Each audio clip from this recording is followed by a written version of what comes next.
Following the release of Sonic the Hedgehog in 1991 on the Sega Genesis, Sega and the newly formed Sonic team enjoyed great success. Before then, they had largely struggled to get their home console business off the ground, and the Genesis, known as the Mega Drive overseas, looked to be more of the same. But once Sonic hit the scene, things changed very quickly. With its entertaining characters and world, impressive 16-bit visuals and music that still hold up today, tight gameplay with a revolutionary physics system, and so on, things were finally looking up for Sega. They finally had their Mario, their killer app, the one that would sell consoles like nobody's business. And oh boy, did the Genesis sell. It managed to ship several million units in 1991 alone, a number that saw no signs of slowing down. Sega knew that they needed to capitalize on the game's success as soon as they could, and so Sonic Team began development on a sequel shortly following the first game's release. Rather than being solely handled by the Japanese-based Sonic Team, though, several of its members moved to California to work with Sega Technical Institute, an American branch of Sega founded by none other than Mark Cerny. Yes, that Mark Cerny. He worked on Knack. Everyone remembers Knack, right? Cerny has worked on some really high-profile stuff. He's helped Naughty Dog and Insomniac Games on many of their franchises, worked on God of War 3, was the lead architect for the PS4 hardware, and yes, served as the producer for Sonic the Hedgehog 2. I just think that's neat, seeing how many different games some of these people have worked on. In any case, development on Sonic 2 began in fall of 1991, but it was initially rejected by Sega of America because of a lack of confidence in the character. However, a few months later, they backtracked and asked for the sequel to be completed by the 1992 holiday season, giving the development team a mere 9 months to finish the game. Even though the development team for this game was larger than that of the first one, the process was still tumultuous and resulted in a lot of tensions between the Japanese and American members of the team. Mark Cerny even left near the end because of these conflicts, and Yuji Naka in particular was recounted as an arrogant pain in the ass by leveled artist Craig Stitt. I don't know what to say, I just think that little tidbit's fun. Regardless, Sonic 2 was, needless to say, heavily rushed. Yeah, even as early as the second title, Sonic games were being given little time to be completed. This may seem innocuous now, but trust me when I say this practice would eventually come to bite this series in the ass. But we're still only on Sonic 2 right now, so I'm gonna pump the brakes a little bit. Point is, the game had a lot of content cut, including several planned levels and an apparent time travel gimmick. And in my opinion, it's a miracle that it even released at all. Much like the first game, Sonic 2 also had an aggressive marketing campaign to go along with it. They made it seem like an annoying infomercial, portraying the game as this all-purpose wonder tool that could do stuff like clean up stains or cut vegetables? Yeah, sure. Alright then, whatever you say, Sega. They also hyped it up with an event called Sonic Tuesday, in which the game hit store shelves simultaneously in every region, complete with the slogan, "Are you up to it?" Oh yeah, and how could I forget to mention, they also increased its marketability with a particular orange sidekick for the Blue Hedgehog himself. Don't worry, I'll get to that topic when I get to it. Oh and yeah, also it had a bunch of weird prototypes shown on TV shows like Nick Arcade, and was even planned to have a holographic cartridge label at one point. Okay, enough of this marketing nonsense, you get it already. What I'm trying to say is, Sonic 2 was really hyped up. So, did it pay off? I think you know the answer to that question. I already said that Sonic the Hedgehog became a killer app for the Genesis, but really, it was Sonic 2 that truly cemented this Blue Hedgehog as a gaming legend. People went nuts for this game, and it became the fastest selling game of all time up to that point. I've heard the same tale from many an old school video game enjoyer. They were huge into Nintendo at first, but once they laid eyes on the Sega Genesis, alongside Sonic 2 at a friend's house or something, they were instantly enamored and in many cases got a Genesis of their own to play it on. This increasing popularity would move many Genesis units, which in turn also caused the first game's sales to soar as it was bundled in with the system. If that game had established the Genesis as a popular system, it was Sonic 2 that made it mainstream. Well, about as mainstream as video games could get back then, I suppose. From that point on, Sega would be leading in the market share in comparison to Nintendo, managing to top out at a respectable 65%. To say the least, Sonic had become a phenomenon, and it was all thanks to this sequel that had been barely finished on time. As for me,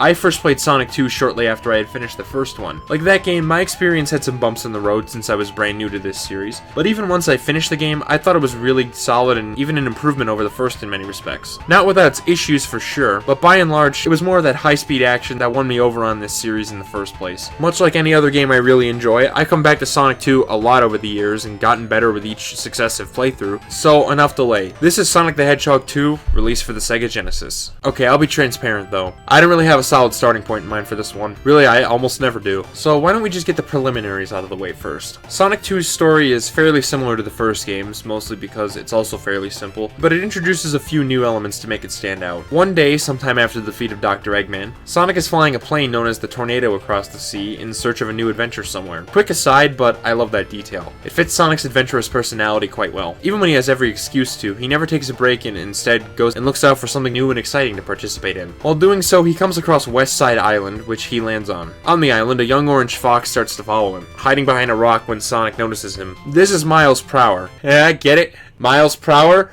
Miles per hour? Yeah, shut up. He's also known by his nickname Tails because of his two tails. He was made fun of by other foxes on the island for this particular trait, and seeing Sonic made him want to be as cool as he is. The two meet up and instantly hit it off. The introduction of Tails serves as the start of Sonic's budding cast of characters, which will only continue to grow with each coming game. I'll go more in detail on this particular aspect of the series in later videos, but suffice to say, I think the varied cast of characters is one of the series' strongest facets. Tails was probably created for marketing purposes so that Sega could put a cutesy fox on the cover, but I don't feel that this was done cynically. Tails is a character that any kid could relate to. I mean, at some point or another, we were all that one kid who had to prove themselves to others, which is exactly what Tails represents as a character. It's not explored so much in the game itself, I mean, it was released for the Genesis after all, but still the intent was there. Anyways, Tails, being a practicing mechanic, sees Sonic's plane and takes an interest in it. He most likely plans to upgrade it or build his own in some way, but while he's minding his own business, a huge explosion occurs in a nearby forest. When he initially landed on the island, Sonic didn't notice this strange metallic object that was following him. Unsurprisingly, all of this suspicious activity is the work of Dr. Eggman, who was returned after his defeat on South Island. He's once again searching for the Chaos Emeralds, which have landed on West Side Island, alongside the lost 7th Emerald that was previously unseen.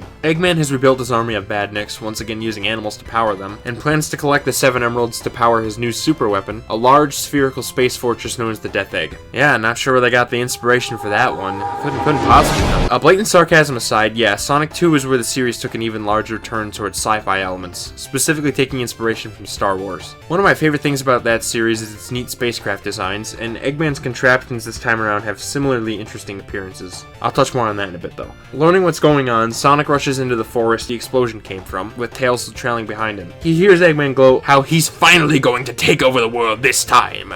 That was a terrible impression, I'm sorry. And is now more determined than ever to stop his evil schemes, now with the help of his new friend Tails. Much like its predecessor, Sonic 2 had more story than most other platformers at the time. Now, it's all in the manual again, because the Genesis is quite limited when it comes to cutscenes and the like, but again, I appreciate the effort to flesh out the series world. Eggman's as entertaining as ever, and he's even more menacing this time around, due in large part to his much larger bases and, gigantic space weapon. As I went into, I also like the new character Tails. Sonic having a sidekick was a neat idea, and I like how he's a two-tailed fox, inspired by the kitsune, a legendary Japanese creature that was said to be able to grow multiple tails. He complements Sonic quite well, particularly in how his orange fur goes along with Sonic's blue quills. Even though he was designed by a different artist, Tails really fits in with Naoto Oshima's work for the series, as does Greg Martin's reinterpretation of the character for the West. Speaking of which, I quite like both regions' box arts for this game, much like Sonic 1, as they bring out this series aesthetic rather well. In Japan, there's more of that jazzy or pop-like flair to go around, I mean, whatever you want to call it, but here in the West, we get Sonic and Tails standing confidently in front of a gigantic number 2, while Eggman crushes in it with his hand in the background. I'm personally more partial to the Western box art because, like I went into last time, I have a slight preference for Greg Martin's character art, but in this case I can take either. Man, I sure was mentioning plenty of visual components of this game right there, so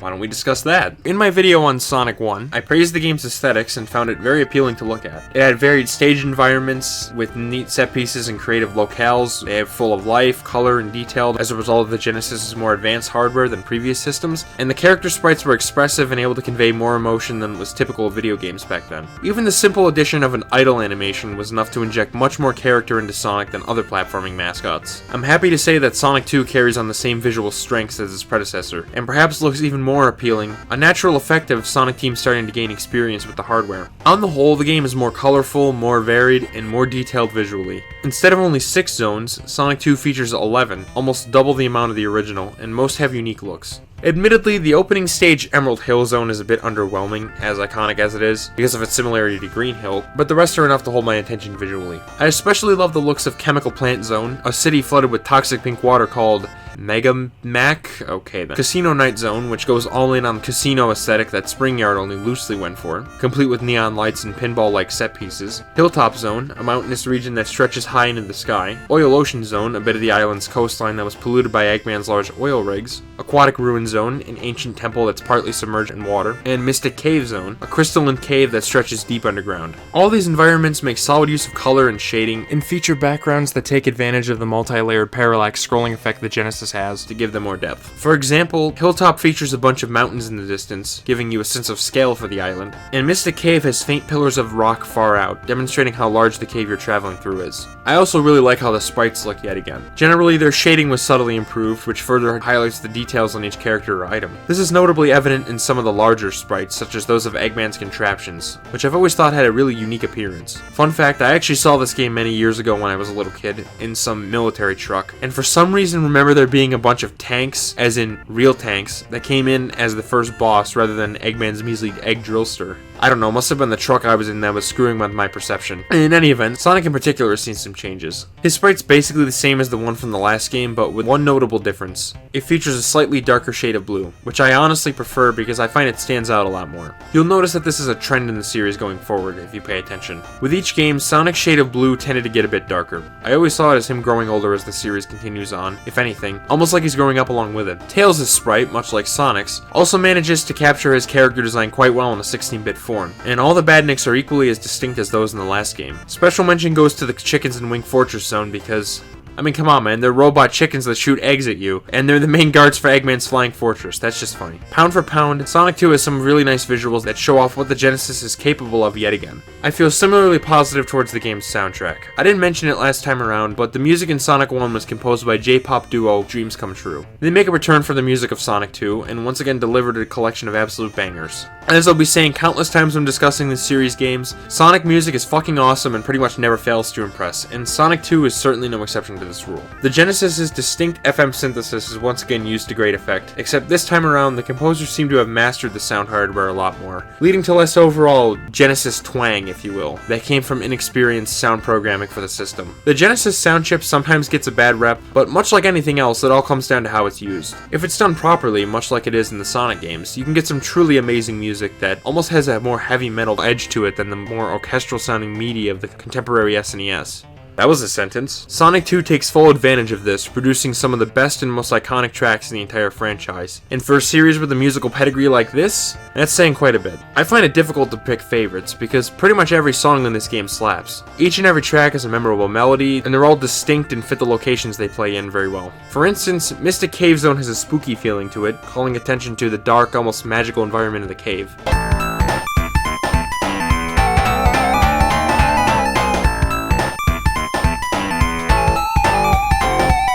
Casino Night Zone has an appropriate slower tempo, really making you want to participate in some good old-fashioned money wasting, except without the detrimental real-life consequences.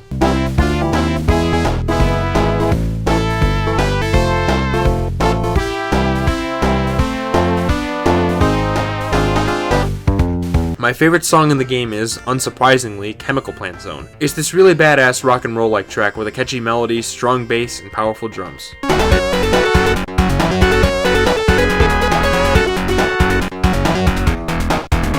I also love the bridge, where the melody and backing instruments take turns.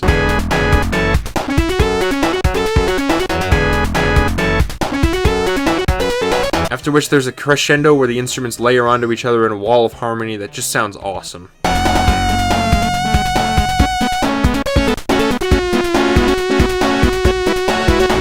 When I think of Sonic 2, this is the track that immediately comes to mind, because it's just that good. I could go on and on like this for every single song in the game, but I'd rather not, because, you know, I have to sleep at some point. So here, have a sampling of some more of my favorite tracks that this game has to offer.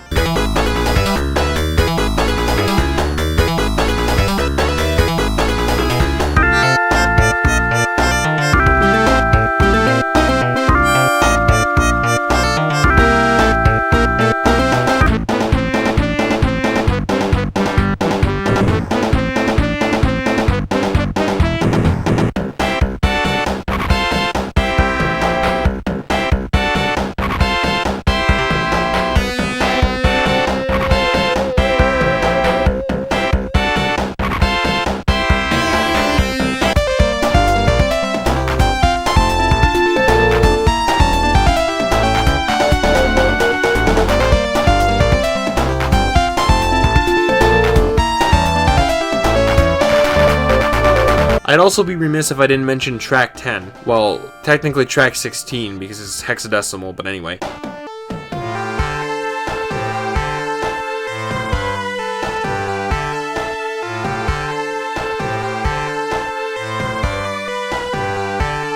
This track was purportedly going to be used for the game's most infamous cut stage, Hidden Palace Zone. Apparently it was actually going to be used in some sort of cutscene. By the way, it's a shame that Hidden Palace Zone was axed. It looks really cool from a visual standpoint. Same thing for the song, but audio-wise. Whether it was meant for the stage or not, it's really mysterious and I love it. So it sucks you can only hear it in the sound test. Sonic 2 has a really good soundtrack, and that's all there is to say on that. Of course, this is a video game with, gameplay and stuff, so maybe I should, mention that at some point. Unsurprisingly, Sonic 2 has the exact same gameplay style as its predecessor. It's once again a 2D side-scroller that places an emphasis on speed, momentum, and physics. Really, it's so similar that if you pick this game up soon after playing the first one, you should have no trouble jumping right into it. Sonic handles pretty much exactly the same as he did in the original game. There's no run button you have to constantly press down and give yourself carpal tunnel width to move at a decent speed, and instead Sonic accelerates organically the longer you hold the direction on the D-pad. Pressing down while in motion once again makes him roll into a ball to pick up speed, and you can take out enemies from any angle as long as you're in this ball form. The physics and general controls feel exactly the same, except that Sonic no longer has a speed cap and can thus go even faster than last time around. Hell, he can even outrun the screen in the correct circumstances. Overall, Sonic 2 as a sequel takes the evolutionary approach rather than the revolutionary one, which can be a good decision in many cases. With how rock solid I found the gameplay of Sonic 1, it certainly was a good one here. That being said, there is one elephant in the room I've been ignoring. Sonic gets one new move in the sequel, that of course being the iconic spin dash. Whenever I think of this series, this is the move that comes to mind because it's such a helpful feature that makes the game so much more fun. I praise the physics system in Sonic 1 that was able to accurately portray how sloped surfaces would either allow you to gain or lose speed, but going back to Sonic 1 after playing the sequels is kinda hard because that game lacked the spin dash. I get that you can retrofit it into that game with the options menu in most re-releases, but I didn't do that because I'm a purist weirdo like that. Regardless, the spin dash works wonders for Sonic 2's pacing. It's activated by crouching and then mashing one of the buttons, which will cause Sonic to rev up into a ball, complete with a cloud of smoke behind him for that extra visual communication. Letting go of the D-pad will then send him flying, often giving you enough momentum to clear slopes you'd previously have to backtrack to get through. Setting this thing off is satisfying for obvious reasons. I mean, who doesn't love being able to get a burst of speed on demand? You're also able to cancel the move by jumping before letting go of the D-pad, so when you press the button combination, you don't have to commit to it. That being said, I do have one minor criticism of the spin dash, and that's how it's mapped. I personally find pressing down and mashing any of the three buttons a fairly intuitive way to use the move. I mean, you're basically just pressing two buttons at once. Not exactly Tekken combo material. Some people may not figure this out, but I personally never had trouble with that. No, what my issue is something many have dubbed as same button syndrome. Keep that term in mind because it's going to come up in several of my later Sonic videos as well. It's when multiple conflicting actions are mapped to the same button, which can cause you to do things you didn't mean to do. For the spin dash, this becomes an issue when on a sloped surface. Since you have to crouch to use the move, you need to press down on the D-pad. When you're on a slope though, down also makes Sonic roll into a ball, which has higher precedence than crouching does. Also, trying to use the spin dash on the move will make Sonic roll into a ball, so you have to come to a pace-breaking halt to use it, which I don't particularly care for. Personally, I would have solved this with one simple change. Instead of requiring you to crouch, I think using one button to charge up the spin dash would have been preferable. Sure, you'd have to reserve a button for something, but to be quite frank, I don't think these games really need 3 jump buttons, you know? If it were my choice, that's how I would have had the spin dash function. Oh well, whenever this happens, it's no more than a mild inconvenience at worst, so I can suck it up. Another gameplay element that Sonic 2 adds is, well, the new character Tails. Yeah, he's not just a character in the story, he actually tags along with Sonic for his whole journey across the island. I personally really like that he's here. I've always found Sonic 1 to be pretty lonely, so having a companion that follows you around is welcome. Tails is controlled by an AI system, and he often seeks to actively assist the player with various things. He can defeat enemies for you, land extra hits on bosses, and even grab items like rings or shields. Tails won't play the game for you though, and you still have to do most things yourself, but he can come in handy in some instances, especially after you take a hit and have to scramble to collect as many drop rings as possible. Another player can even control him by plugging in a second controller into the other port, which isn't much to write home about, but I imagine it managed to shut up some sibling debates over who gets to play the game back then, before creating the new debate of, "No, I get to be Sonic! No, I want to be Sonic!"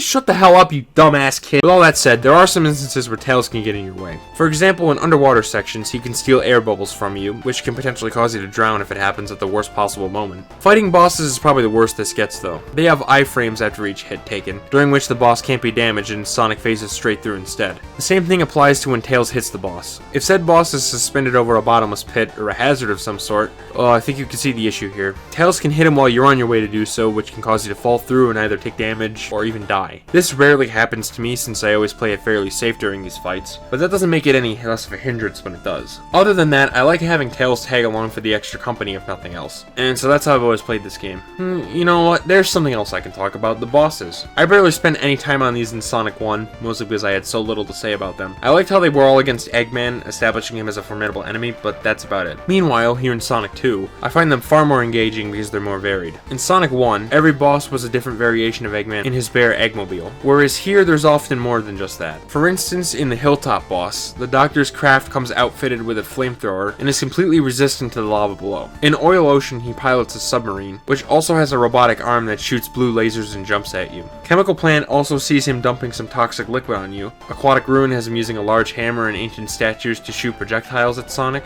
And Casino Night involves electricity and spiked balls that he drops. In general, these bosses are a whole lot more creative than those in the first game, and I find them way more fun to fight. That said, they're still Genesis Sonic bosses, so I wouldn't say they're hard by any means. I did die to a couple of them, but you have to keep in mind that it's been a while since I last played these games, so I was kinda rusty. Whenever I play Sonic 2 again, I never have any trouble with its bosses, since they take only a few hits to take out and don't have particularly involved attack patterns. That doesn't take away from their cool designs, it just means the gameplay kinda lets them down a bit, unfortunately. What Sonic 2 doesn't let me down on, though, is definitely its stage design. To be quite honest, this is probably the game's most significant improvement over the first one, which is great, considering how important this particular aspect is for one of these games to get right, if you ask me. In case you don't remember, I thought Sonic 1's level design was good and reasonably fun to come back to, but not without its little nagging issues. My most central criticism was the pacing, which often slowed to a crawl or otherwise fell back on tedious cliches like the sluggish underwater level. With such things, I found that many stages seem to actively conflict with Sonic's identity as a series about reaching a high velocity. Not to say that Sonic is all about speed, it's also very much about platforming and taking in the environment, and as a result I consistently have a good time going back to that game because it succeeds at those aspects, but it doesn't fully embrace its nature as a speedy platformer.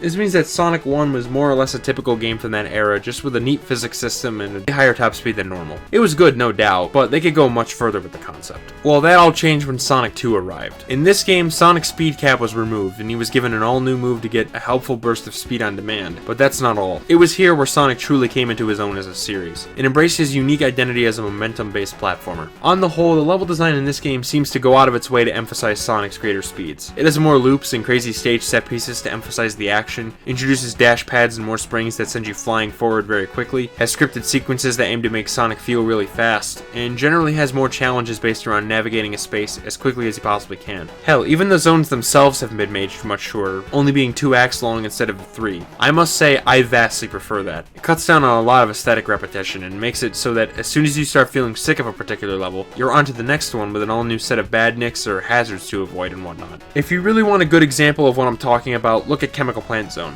It's only the second zone in the game, and yet it's filled to the brim with slopes, loops, and dash pads that keep you moving along at a consistent pace. In some areas, you can even skillfully use said speed to reach higher areas in the level, which is super satisfying to pull off. Which reminds me, Sonic 2 also has its fair share of exploration to go around, and it even gets a little more ambitious in that regard than its predecessor. Most levels have more interlocking paths, as well as even more secrets you can find, such as extra lives or ring boxes. Let me tell you, there's almost nothing more engaging than locating one of these things and reaping the rewards. As in Sonic 1, it's an incentive to look around that I like. On top of that, quite literally, come to think of it, the higher paths also serve as a quicker route, but by extension, they're also harder to stay on. Aquatic Ruin Zone is easily the best example, as its higher path is completely dry, whereas its lower one is flooded and plays out similarly to Labyrinth Zone. If you're skilled enough, you might never even see that water at all, which I'd say is a reward in and of itself for mastering the game. That being said, I also don't find these levels to be too overcomplicated either. Well, yes, there's more paths overall. They never lose sight of the fact that this is a 2D game with a limited playing field, and so never gets so over-designed as to become confusing mazes. Usually, if you're progressing from left to right, it means you're on the right track,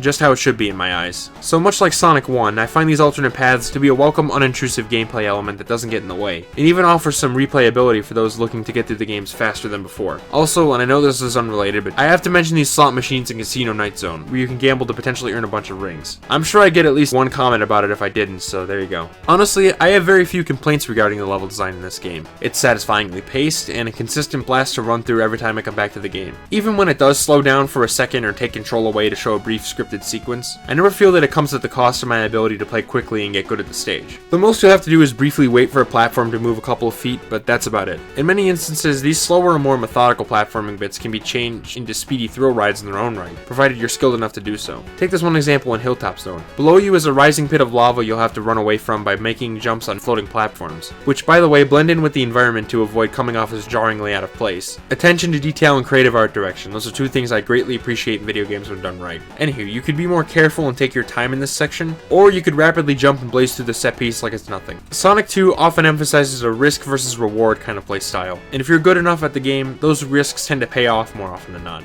It's here where Sonic 2 really shines. There's cavernous depths awaiting you should you take the initiative to master its gameplay. That being said, I wouldn't call this game perfect by any means. Much like any other video game in existence, I have a few critiques to share. Oddly enough, most of the things I take issue with are pretty much carried over from Sonic 1. The core of the problem is, once again, the fact that Sonic 2 has limited continues, which forces a restart of the whole game should you die enough times. I already went over this in the Sonic 1 review, so to summarize, I think this is a fairly cheap way of increasing the difficulty of the game. Because really, it doesn't make the game any harder per se, it just makes it way less forgiving of mistakes. This makes it seem way harder than it really is, since the player will constantly be stressed about making mistakes out of fear of having to restart the game from the beginning. At least new players will. There's also not so much as a password system in the original version of the game, meaning you'll have to beat it in one sitting and restart whenever you shut the console off. Personally, I find this design philosophy really dated, and I think it's an arbitrary way of padding the game out. Thankfully, the problem is alleviated somewhat by how much easier it is to earn continues.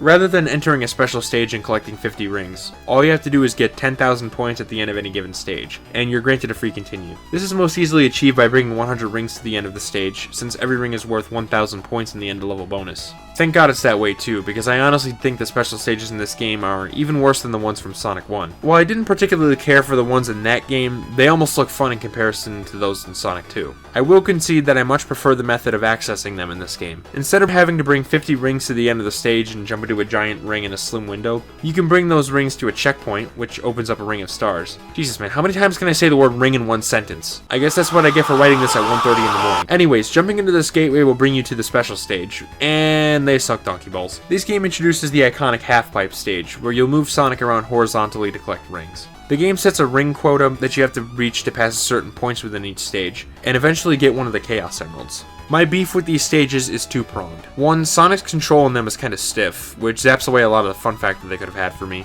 Two, the stages move so fast that hazards or rings can often come up before you can react, which can lead to missing rings or even taking a hit from these dumb spiked balls. The only way to know when either is coming up is to play these stages repeatedly until you commit them to memory, a process I honestly don't have the patience for. That's because losing at one of them kicks you out with any option to try again. Even worse is that in the original Genesis version, the rings you had before entering the stage are also taken away when this happens. So, that's nice. It really sucks too, because collecting all the Chaos Emeralds this time around gives you access to Super Sonic, a Super Saiyan inspired form that would go on to become a staple of the series. Personally, I just don't think it's worth it in this game, because the special stages really only serve to annoy. As I said, they're thankfully optional, and aren't tied to getting continues in any way, so unless you really want Super Sonic, you can safely skip them. Talking about the issues with those stages also leads me into another problem I have with Sonic 2, and it's probably my biggest complaint with the game. Like I've said, this game set out to be more speed-focused than its predecessor. In my eyes, it works very well, but there are those moments that don't feel particularly optimized for Sonic's greater speed. Much like the first game, some areas have poorly placed hazards that seem to be put there intentionally to catch new players off guard. It may be an enemy that flies on screen too quickly to react to, a moving stage hazard that can crush you without warning, or what have you. It honestly just comes off as sloppy and means certain parts of the game are best dealt by tiptoeing through the stage, which is not the most fun thing to me in an otherwise fast-paced and satisfying game such as this. I also didn't mention this in the Sonic 1 video, but these games also suffer from vertical screen crunch as much as they do horizontal. For example, this one rising platform in Chemical Plant can squish you between another should you not move away in time. It's these kinds of things that can make the game rough for newcomers, and can potentially lead to them not enjoying it in spite of whatever it does get right. I've honestly never found these annoyances to be game-breaking, but I won't deny that I've gotten somewhat frustrated with this game in the past, especially on my first ever playthrough back in 2018. The place where these issues becomes the most prevalent is in one of the last zones, which is where Sonic 2 kind of fumbles its level design a fair bit for me. This particular zone gets tiresome and even a bit annoying sometimes, even as an experienced player who more or less knows his way around this game. Of course I'm talking about Metropolis Zone, which is the closest equivalent this game has to Labyrinth Zone. Not in terms of the set piece it's based around, I mean in terms of being an annoying level that can blow me. The zone is really long, being the only one to have 3 acts actually. Originally, the third act was going to be a separate 1-act zone by the name of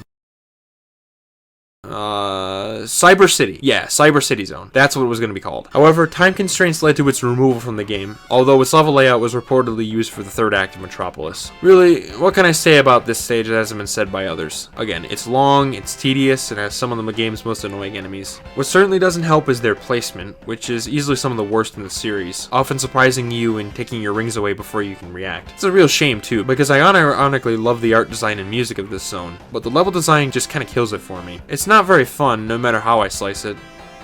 You get it. When it's not being annoying, it's just really dull and drawn out. Thankfully, there is a solution to most of these problems, though, and it yet again takes the form of a fan project. Much like Sonic 1, this game was ported to mobile phones by the talented Taxman and Stealth in 2013, the developers who would eventually go on to make the throwback game Sonic Mania. These versions added 16:9 widescreen, as well as a whole host of new features. For whatever reason, though, they were never ported to PC like the Sonic CD remaster from 2011 was, so fans took it upon themselves to do the work for Sega. You could go for the decompiled remasters, but as I did with Sonic 1, I instead went with Team Forever's port of the game, Sonic 2 Absolute. I seriously can't give these projects enough praise. They improve these classic games while still staying faithful to the original versions where it counts. The one for Sonic 2 is especially really nice, allowing the game's strength to shine through without any of the drawbacks hindering them, rendering the original Genesis version obsolete. Gone are the days of slamming into stage hazards and losing your rings. There's now HD widescreen, and this game has never looked better as a result. In addition, there's a fully fledged save feature, eliminating the dated beat-in-one sitting design philosophy. It even saves your Chaos Emeralds on the file, making it way less tedious to track them all down, and has several cool new features, such as an achievement system for those so inclined. To sweeten the deal, installing this port is very simple. Just get an Android APK of Sonic 2, something that's really not hard to find, and then run the installer with the APK in the same directory. I would wholeheartedly recommend doing this, or at the very least going for the decompilation ray Rupper Ducky Cooley I mentioned a minute ago. I'll be sure to link these in the description, because whichever one you choose, they're impressive stuff. Man, I've sure been yapping about this game for a while now, haven't I? How about we finally wrap this up, because, well, like I said, I have to get some rest eventually. After Sonic barely makes it through Metropolis Zone alive, chasing Eggman out of the base, the Doctor makes an escape to his giant airship, the Wing Fortress. Sonic and Tails quickly run back to the tornado and hop in to give chase, thus beginning Sky Chase Zone. This is more or less a breather level after the hell that was Metropolis. It's an auto-scrolling set piece where numerous flying badniks try to knock you out of the sky, including red robotic eagles that fly in from the right, and giant turtles that are piloted by smaller ones. Again, the enemy design in this series, man, it's really creative and I love it. In my honest opinion, this level is a bit slow for my tastes, gameplay-wise, but I really appreciate the atmosphere of the moment. It shows just how far Sonic and Tails have come as friends, teaming up and taking the initiative to chase after Eggman before he can take over the world. What really sells it is the music. It's this lovely, calming track that's really soothing to hear, especially after barely making it out of Metropolis Zone. I just really love it a lot. I don't know what else to say.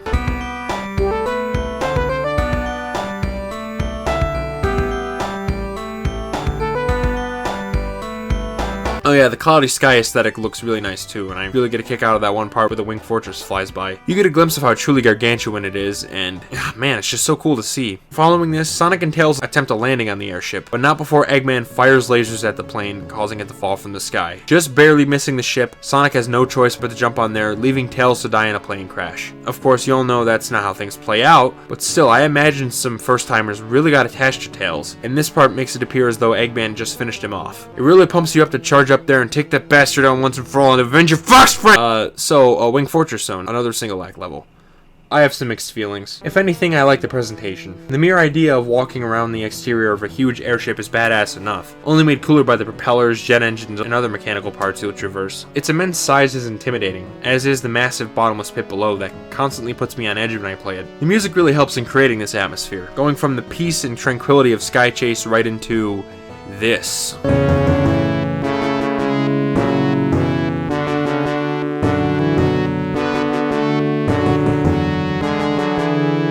Now that is how you make a player paranoid. I also find the actual level fine enough, as it has engaging set pieces and even some decent exploration for observant players, including these bizarre floating ring boxes. Again, Sonic 2 was rushed, could you tell? Unfortunately, there's one issue that can annoy me a bit, and it has to do with the bottomless pit. Wait a fucking minute. It's really in this one specific section, actually, where these extending platforms have a tendency to not come out of the wall, which can potentially screw you over as you'll have nowhere to go. I have never seen this happen before, but now knowing it can occur, well, that's annoying to me. I don't know what else to say. I also don't care for the boss much, since it packs a little bit too much in a small space, and getting hit can cause your rings to go through the wall, preventing you from picking them up. Thankfully though, there's a checkpoint right before the boss, so it shouldn't be too strenuous to go up against. Once you defeat Eggman here, he makes one last escape. He runs out the front of the ship, entering an escape rocket headed straight for the Death Egg. All hope seems lost, but just in the nick of time, Tails comes back, having upgraded the Tornado with a rocket engine that lets it catch up to Eggman's rapidly ascending ship. Where is it headed? Space! Yeah, here's the origin point for yet another Sonic series staple, traveling to space for the final battle. I'm not sure I have to explain why I find this really cool, but hey, wait a minute, how can Sonic breathe in space yet not underwater? Also, wouldn't the escape velocity on Eggman's rocket kill him? What is this unrealistic nonsense? 0 out of... Wait, what was that? Wait, the same is true of Mario in the Galaxy games? And no one cares? Alright then. In all seriousness, I don't really care that's unrealistic. It's awesome, damn it! Sonic wasn't really intended to be a realistic series in the first place, so I say why not? Also, I love the story context this provides. It shows signs that Sonic was expanding, becoming so much more than just a simple platformer series. While Sonic 1 was pretty light on story, Sonic 2 has more set pieces and even little cutscenes that emphasize them more than before. It's still nothing particularly groundbreaking, but I appreciate the extra effort. Regardless, the rocket he's on eventually reaches the Death Egg, becoming the equivalent of Final Zone from Sonic 1. It's not really a proper level, it is instead a glorified boss arena. First off, I'd like to call attention to the music, since you often only hear it for a few seconds in the opening hallway. It's this unsettling track with a discordant melody, one which tells you, well shit, we're really in deep now.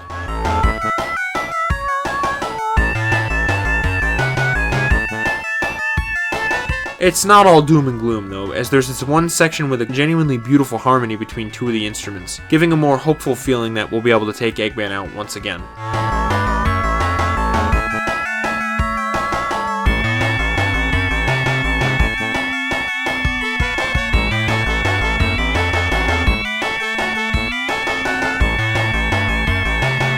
Probably one of the game's most overlooked songs because, most players are just going to run to the right immediately and miss it, so why don't we do just that? The final boss of Sonic 2 is actually not a single fight, but rather a multi-phase affair. Oh yeah, and just like Sonic 1, there's not a single ring in sight, so we've got to do this damageless yet again. Initially, Eggman sends in a robotic hedgehog called Silver Sonic to face off against us. Presumably, he created it to match Sonic's abilities and act as a proper counter to them. This guy is really easy to take down, especially with a little trick I've learned. If you hold a spin dash in just the right spot where Silver lands, you can land a hit combo on him. This is deceptively precise. Too far to the right, his hitbox will register and you'll die. And too far to the left, you won't do any damage to him. Also, you can only do this for 4 hits, because Silver rolls into a spiked ball that kills you if you touch it. Pulling this off requires a quick, accurate setup, but if you do it, there's 4 easy hits right there. The rest of the boss after that is a cakewalk, as you just need to jump on Silver's head, after which he'll try to attack you with really basic patterns. You might die a couple times and have to memorize them, but once you do, it's real easy. I should note that this fight also has an unused animation for Eggman, who can be seen observing the fight in the background window, where he laughs. It was supposed to play when the player dies, but since the screen freezes when you do, it's never seen. That is, unless you play the re-releases, where you can see it in its full glory. If you weren't convinced about these versions already, that should no doubt seal the deal. At any rate, once you reduce Silver Sonic to a pile of scrap, Eggman gets scared and runs off like the wiener he is. Sonic chases him and he manages to get away from him, meaning that yes, Eggman is in fact the fastest thing alive, not Sonic.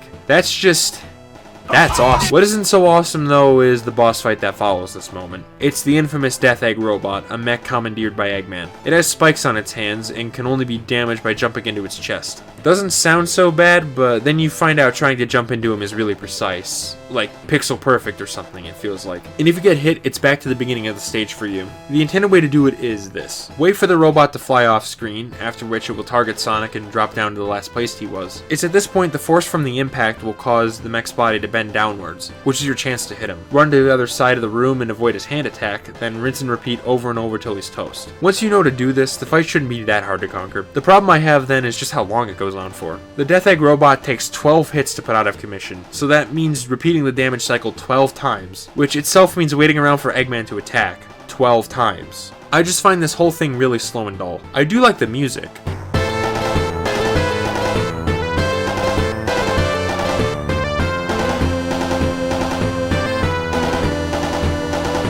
As well as the tension in the moment that it emphasizes. But as an actual fight, It's kind of underwhelming, since it pretty much just amounts to a round of red light, green light for several long minutes that gets really tiring by the end. Oh well, at least the ending makes up for it. Upon landing the final hit on the robot, the thing explodes in an extremely gratifying fashion, as the death egg begins to collapse. Sonic starts running for his life, and manages to just barely outrun a wall of flames that's forming behind him. Do I really need to explain why I find that fucking awesome? It's like something out of an action movie. After that, an ending plays out that I well and truly love.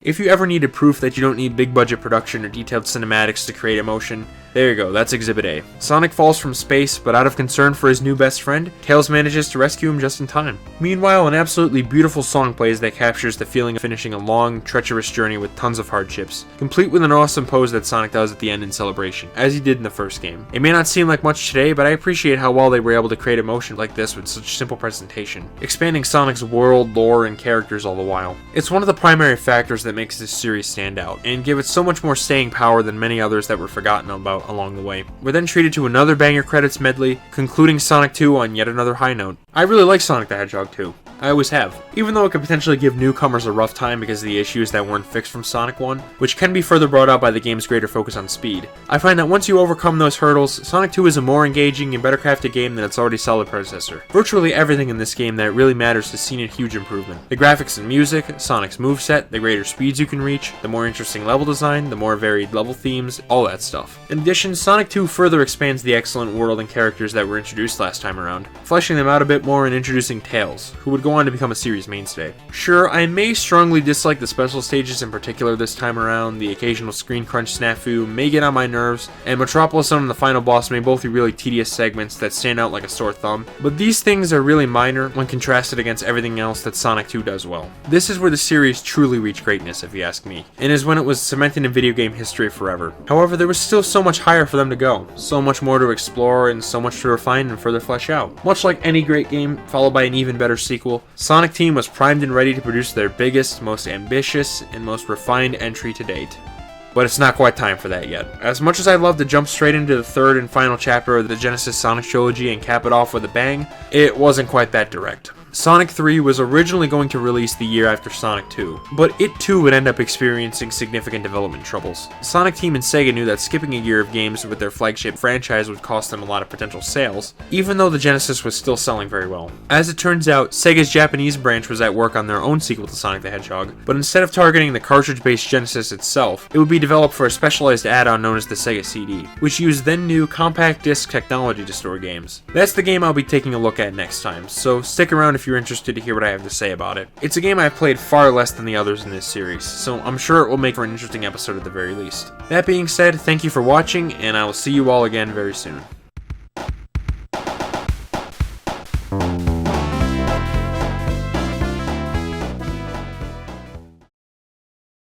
Don't even try to interfere this Whatever time. you say, This is Eggman. terrible.